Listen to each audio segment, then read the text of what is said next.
Hello everyone, स्वागत है आप सभी का K2 एकेडमी पे। और आज हम लेकर आ चुके हैं फिजिक्स के इम्पोर्टेंट क्वेश्चन टॉप 50 MCQ, जो कि ये आपका जो है वो फिजिक्स का लास्ट क्लास होने वाला है 2026 के एग्ज़ाम के लिए। तो एज ए रिवीजन के तौर पे आज हम यहाँ पे 50 क्वेश्चन करने वाले हैं, जिसमें फिजिक्स का टोटल सुपरफिशियली हम लोगों का यहाँ पर रिवीजन हो जाएगा, जो कि आपके एग्ज़ाम के लिए मोस्ट इम्पोर्टेंट क्वेश्चन होने वाला है। तो चलिए सबसे पहला क्वेश्चन से स्टार्ट करते हैं। तो सबसे पहला यहाँ पे क्वेश्चन दिया हुआ है कि लेंस फार्मूला क्या है। तो लेंस फार्मूला आप लोगों को बतला है कि 1/f = 1/v - 1/u होता है लेंस फार्मूला। अगर दर्पण फार्मूला पूछता मिरर फार्मूला तो 1/f = 1/v + 1/u होता है मिरर फार्मूला। ये होता है मिरर फार्मूला और आपका जो ए होता है वो लेंस फार्मूला। तो ऑप्शन आपको घुमा कर भी दे सकता है, तो आपको कंफ्यूज नहीं होना है। तो ऑप्शन पे चलते हैं। तो ऑप्शन कहाँ पे दिया है, तो 1/f = 1/v + 1/u, जो कि ऑप्शन ए। तो ए जो है वो मिरर फार्मूला है और आपका जो दर्पण लेंस फार्मूला हो जाएगा वो 1/f = 1/v - 1/u हो जाएगा इसका राइट आंसर, जो कि आपका लेंस फार्मूला है। नेक्स्ट क्वेश्चन यहाँ पे है कि दर्पण सूत्र क्या है। तो दर्पण सूत्र 1/f = 1/v + 1/u जो होता है यह दर्पण फार्मूला होता है, जो कि ऑप्शन नंबर सेकेंड पे है। नेक्स्ट यहाँ पे क्वेश्चन और ऑप्शन नंबर फर्स्ट पे जो है ये देख सकते हैं आप, लेंस फार्मूला है। लेंस फार्मूला है ऑप्शन नंबर फर्स्ट पे, और दर्पण फार्मूला जो है मिरर फार्मूला जो है वो ऑप्शन नंबर सेकेंड पे दिया हुआ है। नेक्स्ट यहाँ पे क्वेश्चन है कि उत्तल दर्पण में बनी छवि होती है। तो उत्तल दर्पण में आपको पता है कि जो बनी छवि होता है, कल के क्लास जो NCERT का ऑल कंसेप्ट हम आप लोगों को बतलाए थे उसमें भी बतलाए थे कि उत्तल दर्पण है उसमें दो तरह के आपको प्रतिबिंब बनता हुआ, दो ही प्रतिबिंब हम आप लोगों को बतलाए थे कि इसमें दो ही प्रतिबिंब बनता है। कौन कौन बनता है, एक अनंत पे और एक दर्पण और ध्रुव के बीच में रखे थे तो बनता है। और दोनों में जो हमेशा उत्तल दर्पण के अंदर प्रतिबिंब बनता है वो हमेशा छोटा प्रतिबिंब बनता है। इसके अलावा हमेशा आभासी प्रतिबिंब बनता है और सीधा प्रतिबिंब बनता है। इसको आपको याद कर लेना है, कंफ्यूज नहीं होना है। हमेशा छोटा प्रतिबिंब बनता है, आभासी बनता है और सीधा प्रतिबिंब बनता है उत्तल दर्पण के अंदर। क्लियर है। तो यहाँ पे वास्तविक नहीं बनता है, वास्तविक नहीं हो जाएगा। और यहाँ पे उल्टा भी नहीं होता है, आभासी व छोटी बिल्कुल है, आभासी भी होता है, छोटा भी होता है और वास्तविक नहीं होता। यानी कि आभासी हो जाएगा और छोटा हो जाएगा, इसके साथ साथ सीधा भी होता है। तो सीधा भी यहाँ पे लिख सकते हैं, सीधा भी लिख सकते हैं। अगला यहाँ पे क्वेश्चन है कि हाइपरमेट्रोपिया को ठीक किया जाता है, और एक आता है मायोपिया, एक आता है हाइपरमेट्रोपिया और एक मायोपिया। यानी कि एक निकट दृष्टि दोष होता है, निकट दृष्टि दोष, और एक होता है दूर दृष्टि दोष। हाइपरमेट्रोपिया में होता है दूर दृष्टि दोष। दूर दृष्टि दोष के अंदर आपका जो दूर की वस्तु स्पष्ट दिखाई देता है लेकिन निकट की वस्तु नहीं दिखाई देता है, और निकट दृष्टि दोष में निकट की वस्तु क्लियर दिखाई देता है लेकिन दूर की वस्तु नहीं दिखाई देता है। तो हाइपरमेट्रोपिया में हम आप लोगों को ट्रिक भी बतलाए हैं कि दूर है जो वो 2 अक्षर से है और निकट जो है वो 3 अक्षर के है। तो दूर है तो इसमें 3 अक्षर वाला यूज करेंगे, यानी कि उत्तल लेंस का उपयोग करेंगे, और जो 3 अक्षर वाला निकट है इसको अवतल लेंस का उपयोग करेंगे 4 अक्षर वाला, यानी कि 3 में 4 एंड 2 में 3 का प्रयोग करेंगे। ये हम आप लोगों को याद करने का ट्रिक बतलाए थे। तो यहाँ पे बोला है हाइपरमेट्रोपिया यानी कि दूर दृष्टि दोष, और दूर दृष्टि दोष को ठीक करने के लिए उत्तल लेंस का प्रयोग करेंगे, उत्तल लेंस का प्रयोग करेंगे। और अवतल लेंस में हम लोग निकट दृष्टि दोष, निकट दृष्टि दोष में हम लोग प्रयोग करेंगे किसका, तो अवतल लेंस का प्रयोग करेंगे, अवतल लेंस का प्रयोग करेंगे। बाकी यहाँ पे दर्पण दिया है तो दर्पण का कोई प्रयोग नहीं करेंगे। यहाँ पे आँख के ऊपर चश्मा वगैरह दर्पण का नहीं बनता, मिरर का बनता है, लेंस का बनता है, लेंस का बनता है, ताकि अपवर्तित हो जाए। एंड जो मिरर होता है इसमें तो परावर्तन होता है।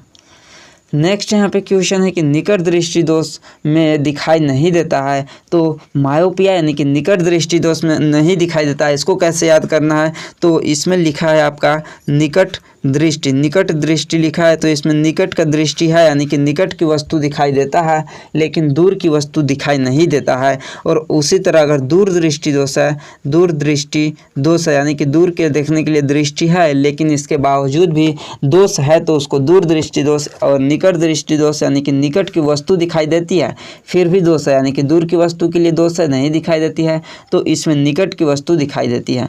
पास की वस्तु यानी कि दिखाई नहीं देती है, क्वेश्चन में पूछा है, तो दूर की वस्तु दिखाई नहीं देती हैं। ऑप्शन नंबर बी हो जाएगा कि निकट दृष्टि दोष में दूर की वस्तु दिखाई नहीं देता है। और अगर आपसे पूछता कि दूर दृष्टि दोष में, तो निकट की वस्तु नहीं दिखाई देती है। इसमें लिख देते हैं दूर दृष्टि दोष में ये आपको देखने को मिलता है क्या, तो पास की वस्तु नहीं दिखाई देती है। अगला यहाँ पे क्वेश्चन है कि अवतल लेंस द्वारा बनी छवि होती है। तो हम आप लोगों को बतलाए थे एक उत्तल दर्पण और एक अवतल लेंस। उत्तल दर्पण बतलाए थे और अवतल लेंस बतलाए थे कि इन दोनों में मोस्टली जो होता है लगभग इसमें सेम ही बनता है। इसमें भी आपका आभासी बनता है, सीधा बनता है और छोटा बनता है। इसमें भी आभासी बनता है, सीधा बनता है और छोटा बनता है, जो कि हम आप लोगों को बतलाए थे। क्लियर है? लगभग दोनों में सेम ही होता है। आभासी बनता है, सीधा बनता है और छोटा बनता है। इसमें भी दो जगह पे यहाँ पे इमेज को रखा गया था और आप लोगों को बतलाए थे कि कहाँ पे इमेज रखेंगे तो कहाँ पे इसका बनेगा, इसका प्रतिबिंब बनेगा। ऑब्जेक्ट कहाँ पे रखेंगे तो कहाँ पे प्रतिबिंब बनेगा। ऑप्शन ए में दिया है वास्तविक, जो कि वास्तविक नहीं बनता है, और वास्तविक नहीं बनता है तो उल्टा भी नहीं बनेगा। और यहाँ पे आभासी बनता है और छोटी बनती है, और इसके साथ साथ आप याद रख सकते हैं सीधा बनता है और बड़ा नहीं बनता।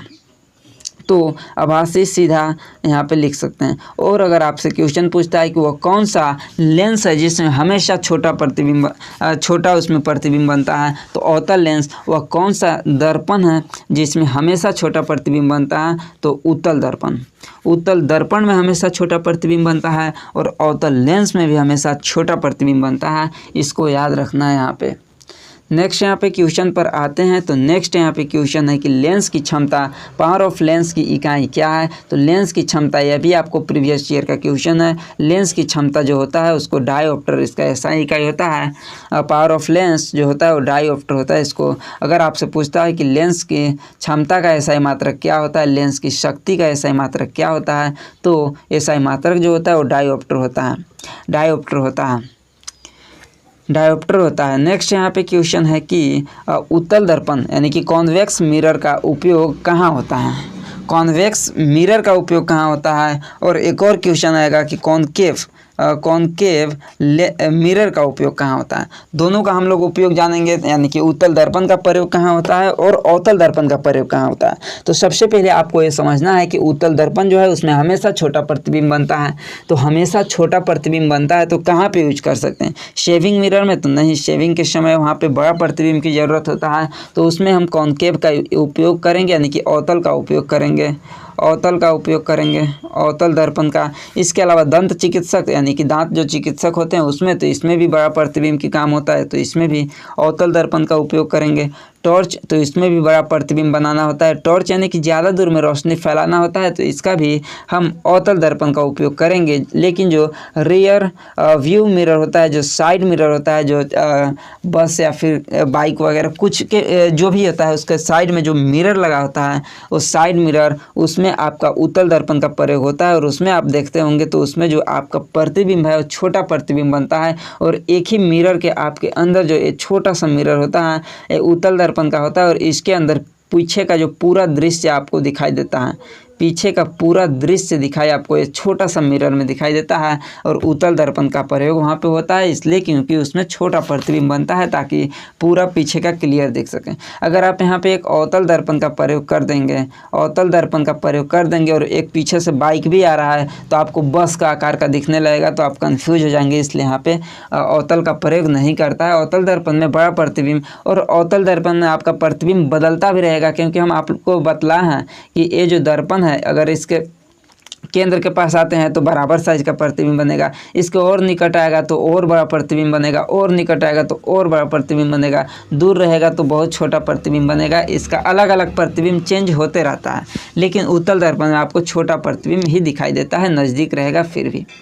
नेक्स्ट यहाँ पे क्वेश्चन है कि अवतल दर्पण कॉनकेव मिरर को क्या कहते हैं। अवतल दर्पण यानी कि कॉनकेव मिरर को क्या कहते हैं, यहाँ पे क्वेश्चन है। तो कॉनकेव मिरर को अभिसारी लेंस बोलते हैं, यानी कि अभिसारी दर्पण बोलते हैं। और जो अवतल दर्पण होते हैं इस तरह से होते हैं, अवतल दर्पण इस तरह से होते हैं। कन्वर्जिंग मिरर इसको बोलते हैं और अभिसारी दर्पण इसको बोलते हैं। और अगर आपसे पूछता है कि उत्तल दर्पण को क्या बोलते हैं, उत्तल दर्पण को क्या बोलते हैं, तो उत्तल दर्पण को अपसारी दर्पण बोलते हैं। क्लियर है?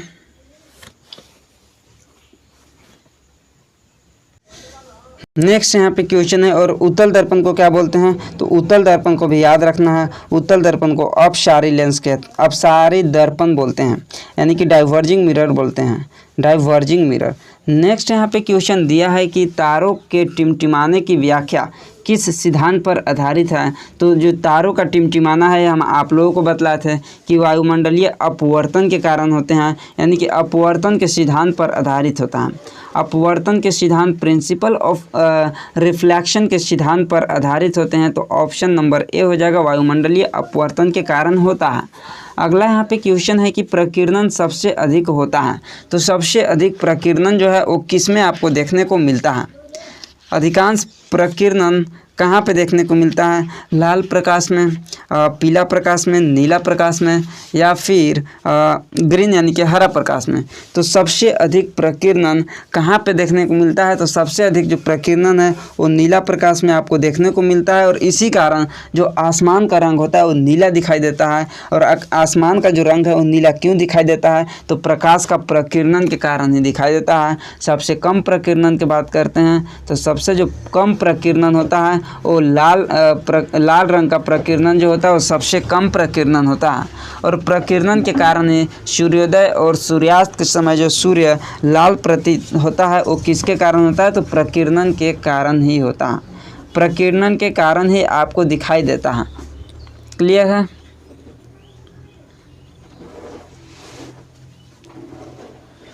अगला क्वेश्चन है यहाँ पे देखिए कि सिलियरली मांसपेशिया का कार्य क्या है। तो ये आपको बताएं कि ये जो होता है वो फोकल लंबाई को बदलने में हेल्प करता है, यानी कि चेंज फोकल लेंथ को चेंज करने में हेल्प करता है। कौन हेल्प करता है? तो सिलियरी मांसपेशियाँ हेल्प करता है।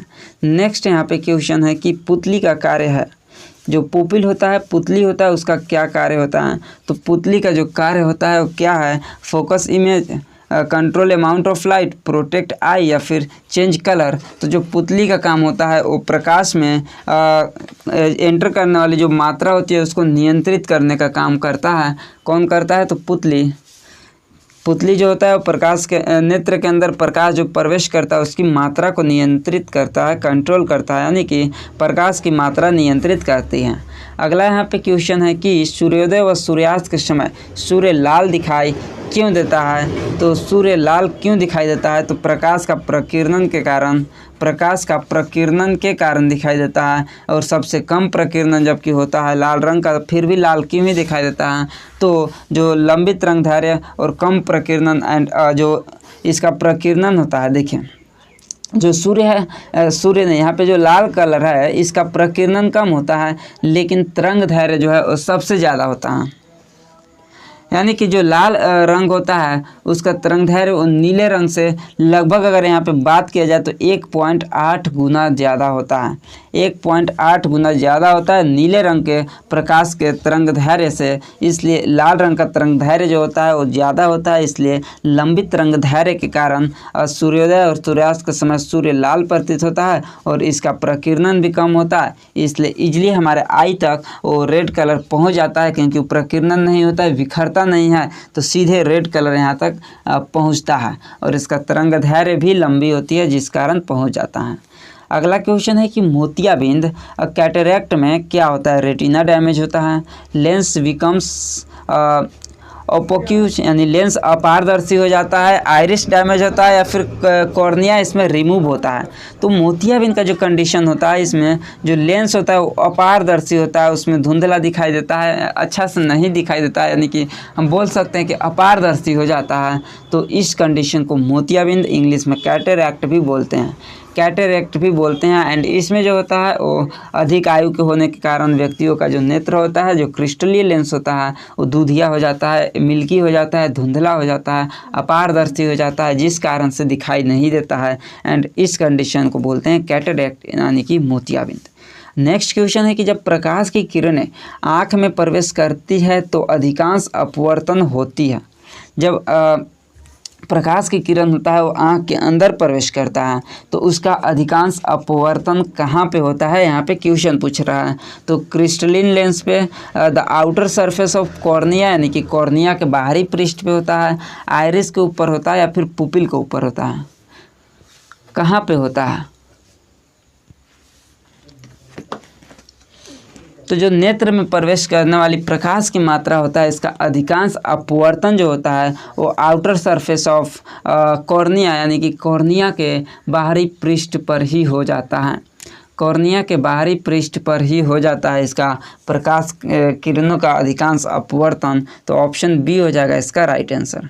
अगला यहाँ पे क्वेश्चन है कि जरा दृष्टि दोष किस प्रकार के लेंस द्वारा दूर किया जाता है, जरा दृष्टि दोष किस प्रकार के दोष द्वारा दूर किया जाता है, अवतल लेंस द्वारा, उत्तल लेंस द्वारा, द्विफोकसी लेंस या इनमें से कोई नहीं।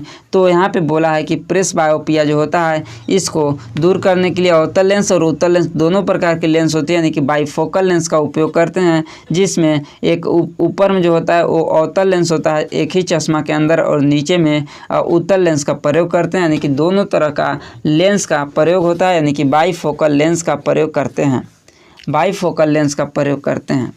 नेक्स्ट क्वेश्चन है यहाँ पे देखिए कि विद्युत परिपथ में धारा की माप के लिए किसका उपयोग किया जाता है, विद्युत परिपथ में धारा की माप के लिए किसका उपयोग करते हैं, वोल्टमीटर, गैल्वेनोमीटर, एमीटर या इनमें से कोई नहीं। तो यहाँ पे धारा के माप के लिए पूछा है तो धारा मापने के लिए एमीटर का प्रयोग करते हैं, वोल्टेज मापने के लिए वोल्टमीटर का प्रयोग करते हैं। और एक आपका प्रीवियस ईयर में आया हुआ क्वेश्चन है कि धारा की उपस्थिति मापने के लिए किसका उपयोग करते हैं, तो धारा की उपस्थिति मापने के लिए गैल्वेनोमीटर का प्रयोग करते हैं। धारा मापने के लिए नहीं बल्कि धारा की उपस्थिति मापने के लिए करते हैं किसका, गैल्वेनोमीटर, इसकी उपस्थिति मापने के लिए, उपस्थिति मापने के लिए इसका उपयोग करते हैं।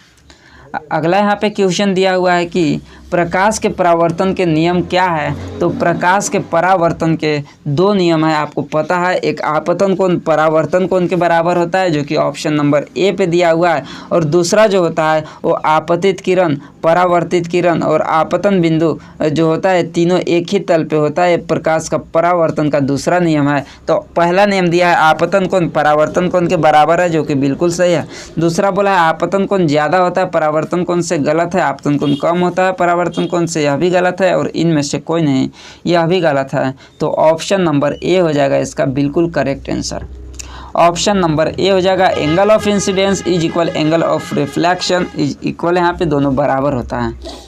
नेक्स्ट क्वेश्चन है कि प्रतिरोधों के श्रेणी क्रम यानी कि सीरीज कॉम्बिनेशन में कुल प्रतिरोध होता है।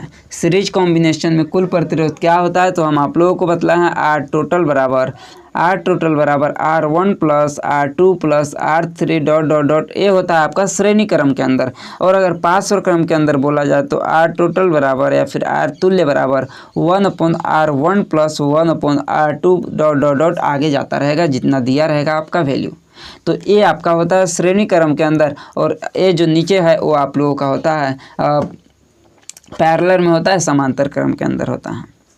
नेक्स्ट क्वेश्चन यहाँ पे बोल रहा है कि समांतर क्रम संयोजन में विभवांतर होता है। समांतर क्रम संयोजन में विभवांतर क्या होता है, प्रीवियस ईयर का क्वेश्चन है। तो समांतर क्रम संयोजन में जो विभवांतर होता है वो अलग अलग होता है, समान होता है, शून्य होता है, अनंत होता है। तो समांतर क्रम के अगर अंदर पूछा है तो जो वोल्टेज होता है यानी कि विभवांतर जो होता है वो समान होता है, ये जो होता है वो सेम होता है, चेंज नहीं होता है। और श्रेणी क्रम के अंदर देखा जाए तो श्रेणी क्रम के अंदर जो होता है विभवांतर ये जो है वो सेम नहीं होता, लेकिन इसके अंदर जो सेम होता है वो धारा जो होता है वो सेम होता है। श्रेणी क्रम के अंदर धारा सेम होता है और समांतर क्रम के अंदर वोल्टेज जो होता है, विभवांतर जो होता है वो सेम होता है, वोल्टेज सेम होता है समांतर क्रम के अंदर।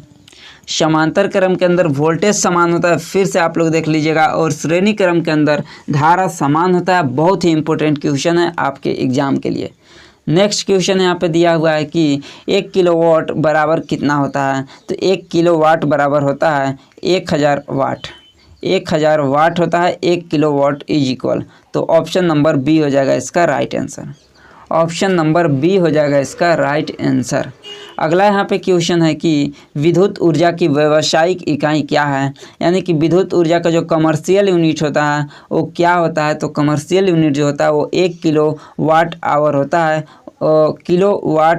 किलोवाट आवर होता है। और 1 किलोवाट आवर बराबर 1 यूनिट बोलते हैं, 1 किलोवाट को ही 1 किलोवाट आवर जो होता है उसको 1 यूनिट बोलते हैं, 1 यूनिट बोलते हैं। अगर ऐसे देखा जाए तो विद्युत शक्ति का जो एसआई इकाई होता है वो क्या होता है, तो विद्युत शक्ति का होता है वाट होता है विद्युत शक्ति का। अगला यहाँ पे क्वेश्चन है कि शॉर्ट सर्किट का मुख्य कारण क्या है। शॉर्ट सर्किट से आपके एग्जाम में क्वेश्चन पूछा है। शॉर्ट सर्किट में क्या होता है, इसमें जो धारा होता है, विद्युत धारा जो होता है वो अचानक से बढ़ जाता है, यानी कि इंक्रीज हो जाता है। विद्युत धारा जो होता है वो भारी रूप से भारी मात्रा में बढ़ जाता है, जिस कारण से शॉर्ट सर्किट होता है। सिंपल से याद रखना है, शॉर्ट सर्किट तब होता है जब इंक्रीज हो जाता है क्या, धारा, उसमें जो विद्युत धारा प्रवाह होता है वो बहुत ज़्यादा हो जाता है, इसलिए वहाँ पे शॉर्ट सर्किट हो जाता है। अगर ऑप्शन में देखा जाए तो अधिक प्रतिरोध गलत है, कम प्रतिरोध यह भी गलत है, एंड लाइव और न्यूट्रल तार का संपर्क यह राइट आंसर हो सकता है। और यहाँ पे है फ्यूज का उपयोग, जो कि गलत है। तो लाइव और न्यूट्रल तार का संपर्क यहाँ पे हो जाएगा, जिस कारण से यहाँ पे इसका जो इंक्रीज हो जाएगा इसका धारा। नेक्स्ट क्वेश्चन यहाँ पे है कि चुंबकीय क्षेत्र रेखाएं किस ध्रुव से निकलती हैं। चुंबकीय क्षेत्र रेखाएं जो है वो किस ध्रुव से निकलती है। तो यहाँ पे हम एक चुंबक बनाते हैं एंड इसमें हम एक पोल, इसका एक हम नॉर्थ देते हैं और एक साउथ देते हैं। तो चुंबकीय क्षेत्र रेखाएं किधर से निकलती है, तो नॉर्थ से निकलती है, उत्तर से निकलती है और दक्षिण की ओर जाती हैं। उत्तर से निकलती है इस तरह से। तो ऑप्शन में क्या क्या दिया है, ऑप्शन में क्या क्या दिया है, इस तरह से होता है। तो ऑप्शन अगर देखते हैं तो दक्षिण से ध्रुव से निकलती है, गलत है। उत्तर ध्रुव से निकलती है, बिल्कुल सही है। दोनों से यह भी गलत है एंड कोई नहीं, यह भी गलत है। एक और चीज़ आपको यहाँ पे इम्पोर्टेंट चीज़ ध्यान देना है कि ये जो निकलता है वो चुंबक के बाहर निकलता है। अगर आपसे पूछता है चुंबकीय क्षेत्र रेखाएं जो है वो चुंबक के अंदर किस तरह से जाती है, तो चुंबक के अंदर दक्षिण से उत्तर, चुंबक के अंदर जो होता है वो दक्षिण से उत्तर की ओर इसकी जो धाराएं जाती है वो अंदर जाती हैं।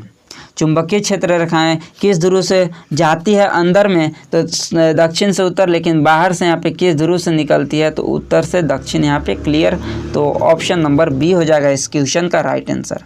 अगला यहाँ पे क्वेश्चन है कि उत्तल लेंस यानी कि कॉन्वेक्स लेंस की शक्ति क्या होती है। तो उत्तल लेंस की शक्ति जो होती है वो धनात्मक, उत्तल लेंस की शक्ति जो होता है वो धनात्मक होता है, और अवतल लेंस की शक्ति जो होता है वो ऋणात्मक होता है। एक और चीज़, उत्तल लेंस जो है ये धनात्मक, और इसकी फोकस दूरी भी जो होता है वो भी पॉजिटिव होता है।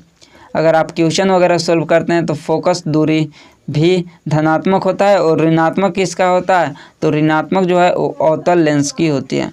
अवतल लेंस की क्षमता ऋणात्मक होता है एंड इसकी भी फोकस दूरी, फोकस लेंथ इसका भी जो होता है वो निगेटिव ही होता है, निगेटिव ही होता है।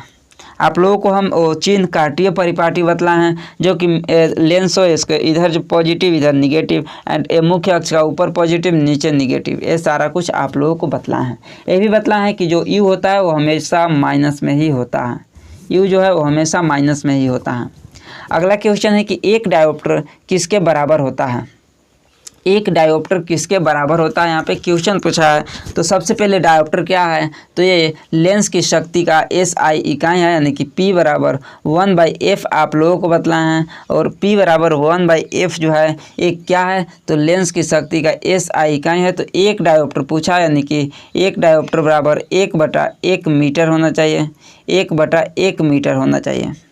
तो एक डायोप्टर बराबर 1/1 मीटर हो जाएगा। ऑप्शन नंबर ए इसका करेक्ट आंसर, 1/1 मीटर।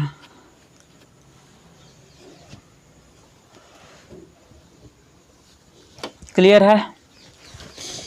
अगला क्वेश्चन पर चलते हैं। तो अगला क्वेश्चन है कि 1 एम्पियर धारा का अर्थ क्या है। तो 1 एम्पियर क्या होता है, तो आपको I बराबर जो विद्युत धारा होता है वो आवेश प्रवाह की दर को विद्युत धारा बोलते हैं, I बराबर Q/T। तो I एक, अगर जो 1 एम्पियर रखना है, 1 एम्पियर बराबर Q यानी कि 1 कूलाम हो जाएगा, 1 कूलाम बटा 1 सेकेंड, 1 सेकेंड हो जाएगा। यानी कि 1 एम्पियर बराबर जो हो जाएगा वो 1 कूलाम बटा 1 सेकेंड, 1 कूलाम बटा 1 सेकेंड हो जाएगा यहाँ पे राइट आंसर। कहाँ पे दिया है 1 कूलाम बटा 1 सेकेंड, ऑप्शन नंबर ए पे ही दिया हुआ है। ऑप्शन नंबर ए पे ही दिया हुआ है, राइट आंसर हो जाएगा ऑप्शन नंबर ए 1 कूलाम बटा 1 सेकेंड। अगला क्वेश्चन पर चलते हैं। तो अगला क्वेश्चन है कि 1 किलोवाट घंटा बराबर होता है। 1 किलोवाट घंटा बराबर कितना होता है? तो 1 किलोवाट घंटा बराबर, आप अगर इसका याद नहीं करना चाहते हैं तो भी, तो 1 किलोवाट बराबर 1000 होता है और गुना 1 घंटा में कितना होता है? तो 3600 सेकेंड होता है। तो इसको सोल्व करेंगे, गुना कर देंगे तो 3.6 गुना 10 के पावर 6 जूल हो जाएगा। 3.6 गुना 10 के पावर 6 जूल हो जाएगा। ऑप्शन नंबर ए हो जाएगा, ऑप्शन नंबर ए हो जाएगा 3.6 गुना 10 के पावर 6। अगर 10 के पावर 5 दिया है तो यहाँ पे 36 गुना 10 के पावर 5 हो जाएगा। इस तरह से भी आपको ध्यान देना है, कहाँ पे दशमलव है इसको भी आपको ध्यान देना है। अगला यहाँ पे क्वेश्चन है कि इंद्रधनुष बनने का मुख्य कारण है। इंद्रधनुष जो बनने का मुख्य कारण है वो क्या है?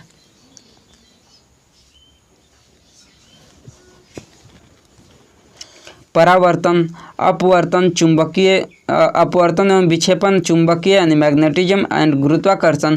तो इंद्रधनुष जो बनता है उसका मुख्य कारण यहाँ पे पूछा है, तो क्या हो जाएगा? तो इंद्रधनुष किस तरह से बनता है, क्यों बनता है? एक चीज़ आपको यहाँ पे याद रखना है कि जो इंद्रधनुष होता है वो सूर्य की दिशा के विपरीत दिशा में बनता है। सूर्य की दिशा के विपरीत दिशा में बनता है। तो किस कारण से बनता है? तो अपवर्तन एवं विक्षेपण के कारण बनता है। यहाँ पे आप देख सकते हैं, अगर जी इधर सूर्य है यहाँ पे, तो इसका विपरीत दिशा, यहाँ पे पानी बरस रहा है, गिर रहा है बूंद बूंद उसका, एंड इसके विपरीत दिशा में यहाँ पे आपका इंद्रधनुष आपको शो होगा। तो इसके विपरीत दिशा में बनता है। और एक और चीज़ की किस कारण से बनता है? तो आपका इंद्रधनुष जो है वायुमंडल में उपस्थित जो जल के सूक्ष्म बूंद होता है उसके कारण बनता है। एंड यहाँ पे सूर्य के प्रकाश के परिक्षेपण के कारण बनता है। तो यहाँ पे परिक्षेपण तो ऑप्शन में नहीं है, लेकिन विक्षेपण दिया है, तो अपवर्तन एवं विक्षेपण के कारण बनता है। अपवर्तन एवं विक्षेपण के कारण बनता है। यहाँ पे परावर्तन होने का कोई चांस नहीं है, चुंबक और गुरुत्वाकर्षण से कोई लेना देना नहीं है, अपवर्तन एवं विक्षेपण। नेक्स्ट क्वेश्चन यहाँ पे दिया है कि विद्युत धारा के प्रवाह की दिशा क्या होती है? जो विद्युत धारा होता है उसका प्रवाह की दिशा क्या होता है? इलेक्ट्रॉन की दिशा में, इलेक्ट्रॉन की विपरीत दिशा में, किसी भी दिशा में, या फिर शून्य। तो जो विद्युत धारा होता है इसका प्रवाह की दिशा जो होता है वो इलेक्ट्रॉन की दिशा के विपरीत दिशा में होता है। इलेक्ट्रॉन की दिशा के विपरीत दिशा में होता है। ऑप्शन हो जाएगा इसका B right answer. Option number B हो जाएगा राइट आंसर। अगला क्वेश्चन पर चलते हैं। तो अगला क्वेश्चन यहाँ पे दिया है कि प्रकाश का परावर्तन किस नियम पर आधारित होता है? तो ये तो बता दिए, आपतन कोण परावर्तन कोण के बराबर होता है। Option number A. अगला यहाँ पे क्वेश्चन है कि ध्वनि की तीव्रता की इकाई क्या है? ध्वनि की तीव्रता की इकाई क्या है? तो हर्ज है, डेसिबल है, वाट है, या फिर न्यूटन है?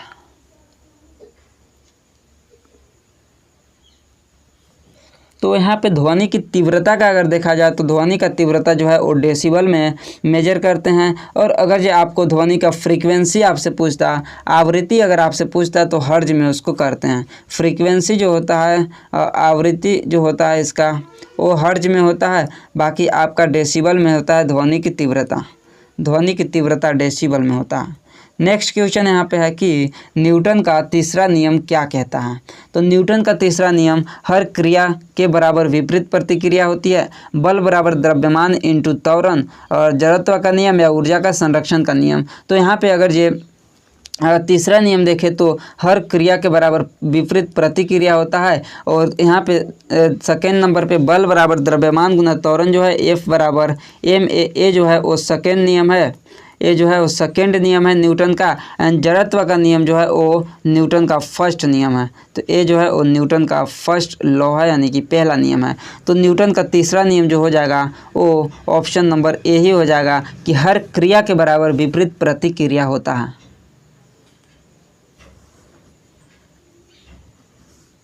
क्लियर है? अगला यहाँ पे क्वेश्चन दिया है कि ध्वनि की गति अधिकतम किस माध्यम में होती है? ध्वनि की जो अधिकतम गति है वो किस माध्यम में होती है? यहाँ पे पूछ रहा है ठोस, द्रव, गैस या फिर निर्वात। तो जो ध्वनि की गति है तो यहाँ प्रकाश की गति नहीं पूछा है। ध्वनि की गति सबसे ज़्यादा ठोस में होता है, फिर आपका द्रव, गैस एंड निर्वात में तो होता ही नहीं। अगर आपसे ध्वनि की गति के जगह प्रकाश की गति पूछता तो सबसे ज़्यादा आपका निर्वात में ही प्रकाश की गति होती है। नेक्स्ट यहाँ पे क्वेश्चन है कि और प्रकाश की गति निर्वात में कितनी होती है। तो प्रकाश की गति जो निर्वात में होती है वो 3 × 10⁸ मीटर पर सेकेंड होता है। Option number B. Option number B. अगर आपसे यहाँ पे पूछता कि वायु में क्या होता है, वायु में जो होता है प्रकाश की चाल वो क्या होता है, वायु में जो होता है वो इससे हल्का कम होता है, यानी कि 2.9 × 10⁸ मीटर पर सेकेंड वायु में होता है और निर्वात में 3 × 10⁸ मीटर पर सेकेंड होता है। इन दोनों को यहाँ पे याद रखना है। अगला यहाँ पे क्वेश्चन है कि क्या क्वेश्चन है कि विद्युत शक्ति की इकाई क्या है। तो विद्युत शक्ति पावर बराबर हम क्या बतलाए हैं, P बराबर VI इसका फार्मूला होता है और इसका जो शक्ति का SI मात्रक होता है वाट होता है। शक्ति का SI मात्रक वाट होता है, फार्मूला P बराबर VI याद रखेंगे। अगला यहाँ पे क्वेश्चन है कि बल का SI मात्रक क्या है। बल का SI मात्रक क्या है। तो बल का जो SI मात्रक है वो क्या है, न्यूटन है। बल का SI मात्रक जो होता है वो न्यूटन होता है। अगला यहाँ पे क्वेश्चन है कि विद्युत मोटर जो है वो किस सिद्धांत पर कार्य करती है। विद्युत मोटर जो है वो किस सिद्धांत पर कार्य करती है। चुंबकीय प्रेरण के सिद्धांत पे, विद्युत चुंबकीय बल के सिद्धांत पे, विद्युत प्रेरण या फिर विद्युत बल के सिद्धांत पे, किस पे काम करती है।